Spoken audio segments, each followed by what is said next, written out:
பன்றியை வைத்து இவர்கள் என்ன கதை செய்திருக்கிறார்கள் என்பதுதான் முக்கியம்.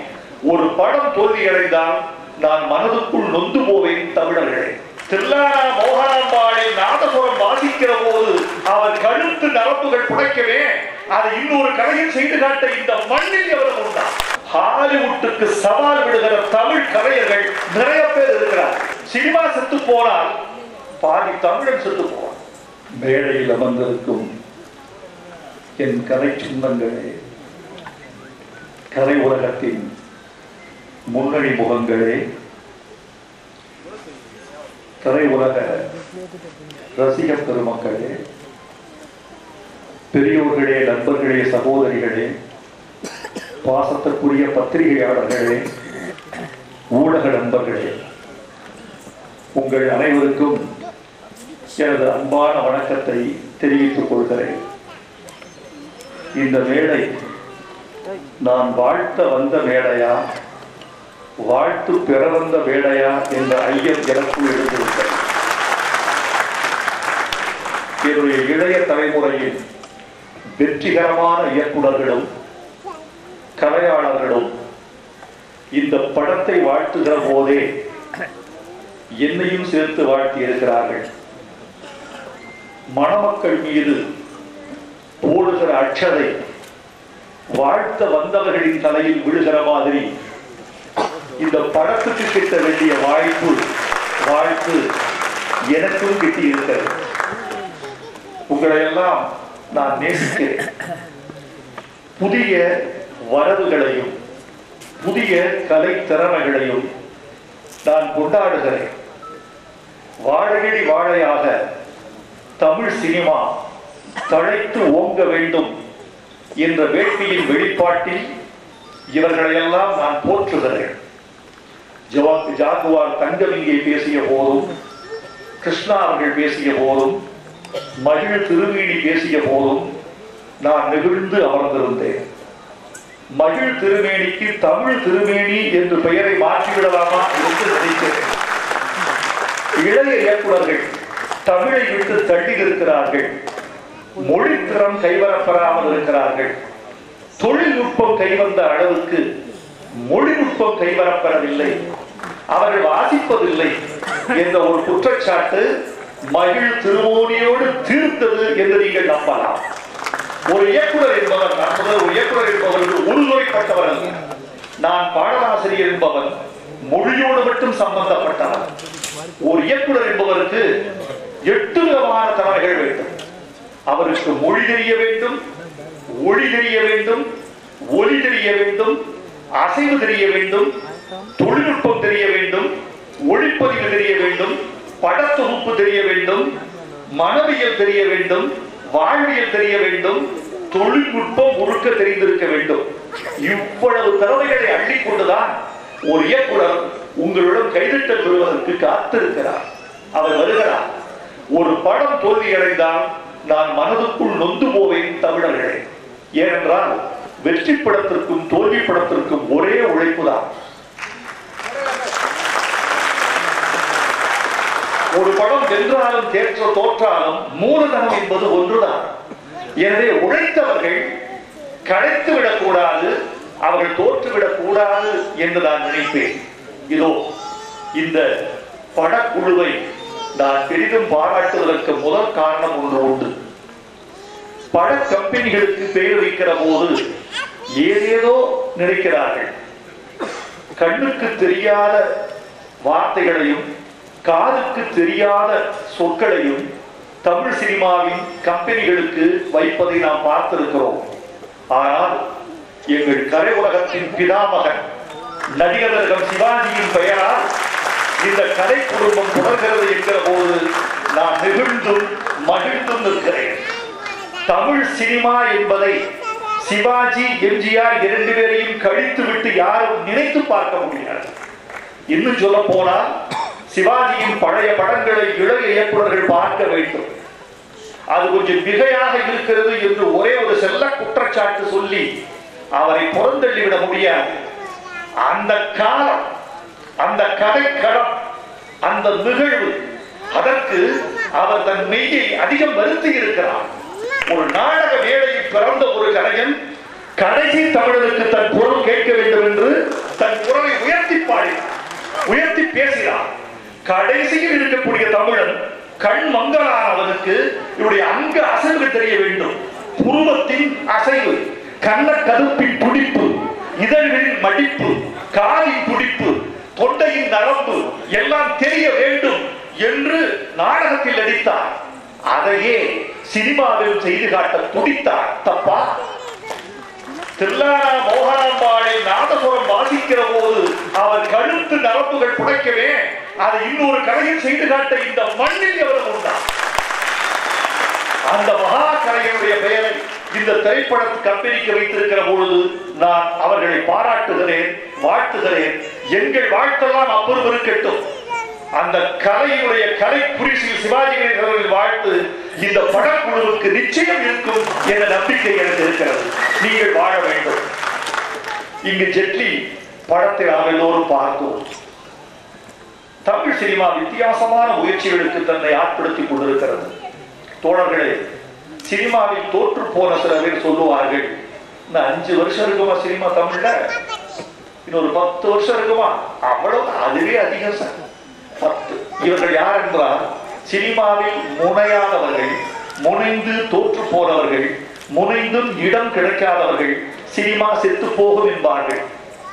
நான் சொல்கிறேன், கடைசி தமிழன் ரசனை உள்ளவரை சினிமா என்பது செத்து போகாது. சினிமாவின் வடிவம் மாறலாம், சினிமாவின் உருவம் மாறலாம், சினிமா இடம் மாறலாம், சினிமா சற்றே தடம் மாறலாம்.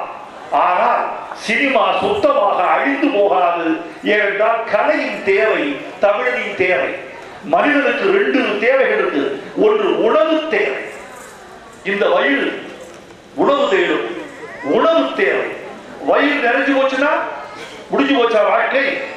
அடுத்த கட்டத்துக்கு மனித மனம் தாவும்.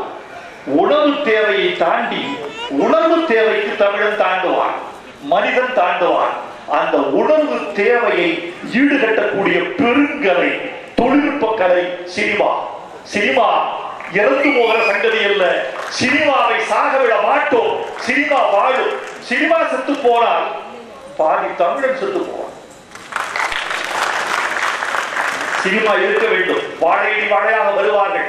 இந்த புதிய இயக்குநர்களை, புதிய தொழில்நுட்ப கலைஞர்களை, புதிய தயாரிப்பாளர்களை, புதிய கலைஞர்களை காணுகிற பொழுதெல்லாம் எனக்கு மகிழ்ச்சி ஏற்படுகிறது என்றால் நிச்சயமாக தமிழ் சினிமா அடுத்த நூற்றாண்டில் வெல்லும், அடுத்த நூற்றாண்டில் உலக திரைப்படமாக மாறும் என்ற நம்பிக்கையை நான் பெறுகிறேன்.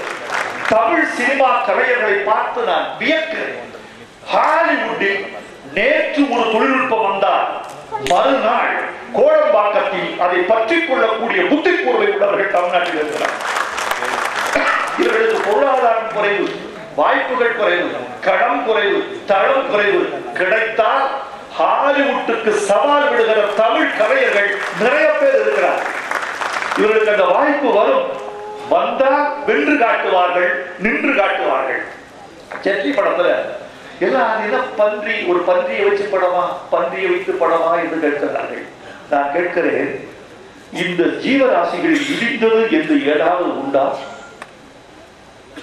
பயனற்ற படைப்பு என்று இந்த பிரபஞ்சத்தில் ஏதேனும் உண்டா? சொல்ல போனால் இந்த பூமிக்கு கடைசியாக வந்தவன் தான் மனிதன்.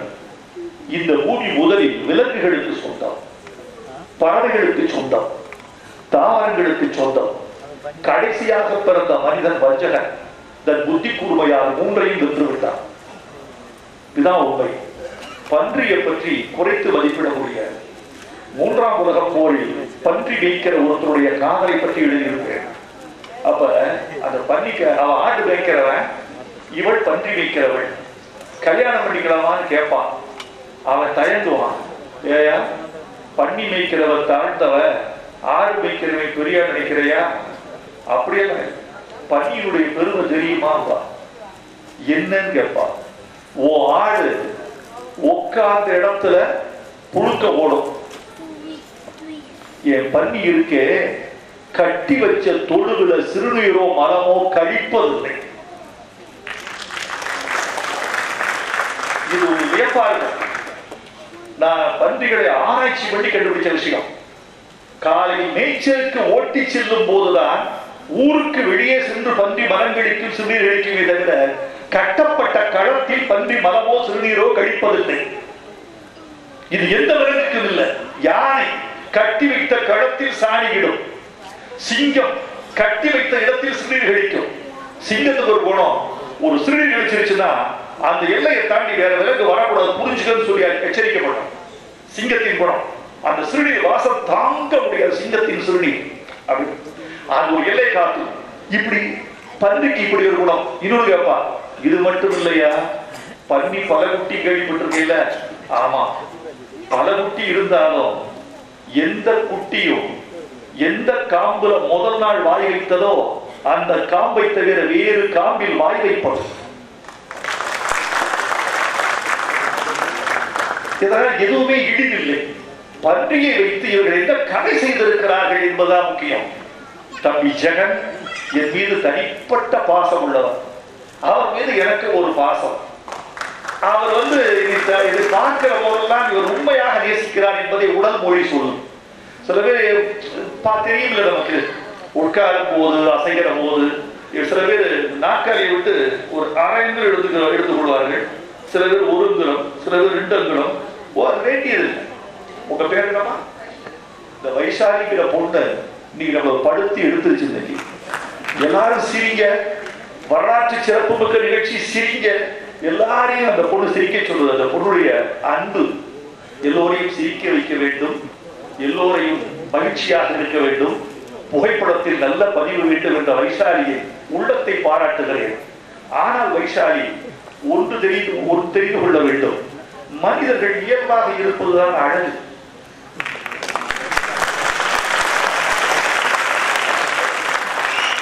போட்டோகிராஃபர் சொன்னாரு, போட்டோ எல்லாரும் சிரிங்க, சிரிச்சாங்க. எல்லாரும் கிளிக் பண்ணாரு. பண்ணிட்டு சொன்னாரு, போட்டோ முடிஞ்சிருச்சு, வழக்கமா மூஞ்சியை வச்சிருக்க. நாம் எப்போது சிரிக்கிறோமோ அது அழகு, எப்போது இறுக்கமாக இருக்கிறோமோ அது இயல்பு. இயல்பாக இருப்போம், சிரிக்கும் போது சிரிப்போம், வேண்டாத போது ஏன் சிரித்துக் கொண்டு சிரிப்பை மதிக்க தெரிய வேண்டாமா? சிரிப்புக்கு அர்த்தம் வேண்டாம். சினிமாவும் அப்படித்தான், இயல்பாக இருக்க வேண்டும். சினிமா எப்போது சிரிக்க வேண்டுமோ அப்போது சிரிக்க வேண்டும், எப்போது எரிக்க வேண்டுமோ எரிக்க வேண்டும்.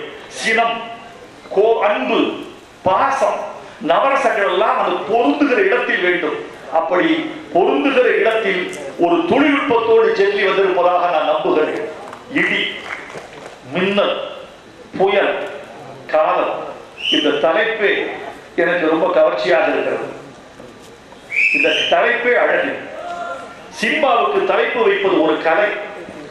மேல்நாட்டுல ஒரு படத்துக்கு தலைப்பு wind cannot read ன்னு ஒரு தலைப்பு, காற்றுக்கு படிக்க தெரியாதுன்னு தலைப்பு. டைட்டில் போடுற டைரக்டர் ஒரு காத்து நோக்க அடிச்சு வருது, காத்து வருது, அது எல்லாரையும் தாண்டி வருது. ஒரு பூங்கால டோன்ட் பிளக் த ஃப்ளவர்ஸ் எழுதியிருக்கு, பூக்களை பறிக்காதீர்கள் எழுதியிருக்கு போர்டு. ஆனா வேகமா காத்து அடிச்சு எல்லா பூக்களையும் உளுத்து விட்டு போயிடுது. இப்ப போறாரு டைட்டில் wind cannot read. தலைப்புல ஒரு கதை இருக்கு, தலைப்புல ஆன்மா இருக்கு, கதையினுடைய உள் மையம் தலைப்புல இருக்கு. இடி, மின்னல், புயல், காதல். இப்போது ஒரு சந்தேகம், இவருக்கு அறிவுள்ள அத்தனை பேரும் கவனித்திருப்பீர்கள். இடி, மின்னல், புயல், காதல் போட்டிருக்கிறீர்களே, இந்த வரிசை முறை சரியா? இடி முதலிலா, மின்னல் முதலிலா? உங்க எல்லாருக்கும் தெரிஞ்சிருக்கும், மின்னல் தான், ஒளியின் வேகம் தான் அதிகம், ஒளியின் வேகம் பிறகுதான். மின்னல் வெட்டி முடித்து சில சனங்கள் போன பிறகுதான் இடி இடிக்கும், பிறகு மழை பெய்யும். இதான் ஒலிதான் முதல்ல. நான் மின்னல் வெட்டோடனே உடனே காது முடிக்கிறேன், அடுத்த 5வது 6வது நொடியில இடி வரப்போதுன்னு தெரியும். மின்னலின் அளவையும் பார்ப்பேன். மின்னல் முதல்ல, இடி பிறகு, அப்புறம் புயல், அப்புறம் காதல். இதான முறை. ஜெகன், நம்ம ஜெகன் சாய் என்ன நினைச்சிருக்காருன்னா, வானத்தில் இருக்கிற விஷயம் வேற, ஆனா எங்க ஊர்ல தமிழ்நாட்டுல இடியில தான் காதலே ஆரம்பிக்குது.